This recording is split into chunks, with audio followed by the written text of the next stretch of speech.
আসসালামু আলাইকুম প্রিয় অষ্টম শ্রেণীর শিক্ষার্থী, আশা করি তোমরা সকলে ভালো আছো। অষ্টম শ্রেণীর দ্বিতীয় অধ্যায় মুনাফার অনুশীলনী 2.1 এর প্রথম টিউটোরিয়ালে আমরা 1 ও 2 নম্বর সমস্যার সমাধান করেছি। আজ আমরা 3 এবং 4 এই দুটি অঙ্কের সমাধান করার চেষ্টা করব।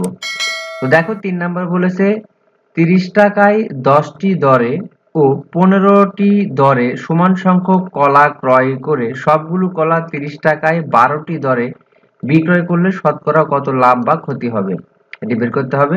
4 নম্বর বলেছে বার্ষিক শতকরা মুনাফার হার 10.5 টাকা হলে 1000 টাকার 5 বছরে মুনাফা কত হবে। এটা শুধু মুনাফার সূত্র জানলেই হয়ে যাবে।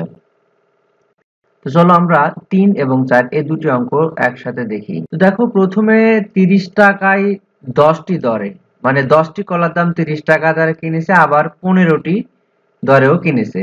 তাহলে 10টি কলার ক্রয় মূল্য যদি 30 টাকা হয়, তাহলে একটা কলার ক্রয় মূল্য 30 ভাগ 10, তাহলে আমরা পেলাম কত, 3 টাকা।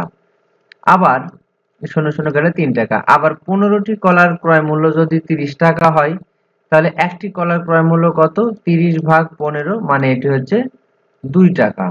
তাহলে এই যে একটা আগেরটা হলো 3 টাকা আর পরেরটা হলো কত, 2 টাকা।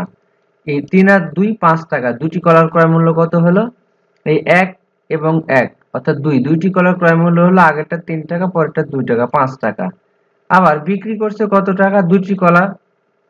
তাহলে এখন দেখো, 12টি কলার বিক্রয় মূল্য 30 টাকা। তাহলে একটি কলার বিক্রয় মূল্য কত হবে, 30 ভাগ 12। আবার দুইটি কলা, যেহেতু দুইটি কলার দাম এখানে 5 টাকা বের করেছি, তাহলে দুইটিরই হিসাব করি। তাহলে দুইটি কলার দাম কত হবে, 2 গুণ হবে।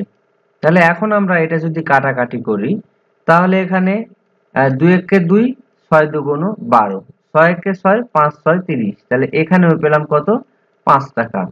তাহলে দেখো, এখানে বিষয়টি দাঁড়ালো কি, যে দুইটি কলা 5 টাকায় ক্রয় করা হয়েছে, আবার দুইটি কলা 5 টাকায় বিক্রয় করা হয়েছে। যেহেতু এই দুইটি কলার ক্রয় মূল্য এবং বিক্রয় মূল্য পরস্পর সমান, সুতরাং এখানে লাভ বা ক্ষতি কোনো কিছুই হবে না। এখন আমরা দেখব 2 নাম্বার।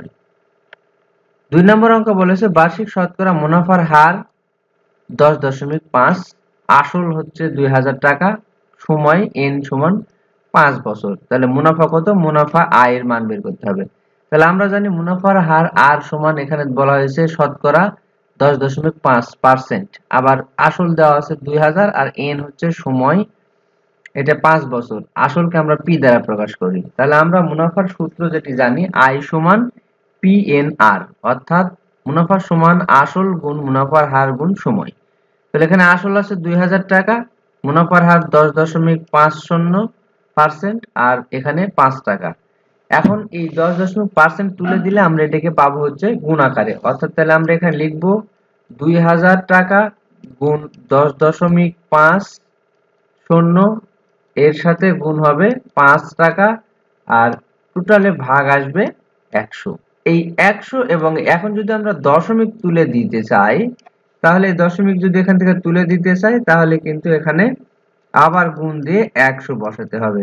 এবার আমরা যদি কাটাকাটি করি, এখানে আর থাকলো কত, তাহলে এই সংখ্যাটা আমার দাঁড়ালো কত, এই সংখ্যাটা দাঁড়ালো 1050। এটি মাথায় রাখতে হবে।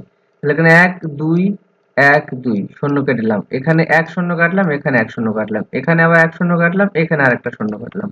এখন এখানে থাকলো 2, এখানে 5, 5 দুগুণ 10, 10 এর সাথে 105 গুণ করলে হবে 1050।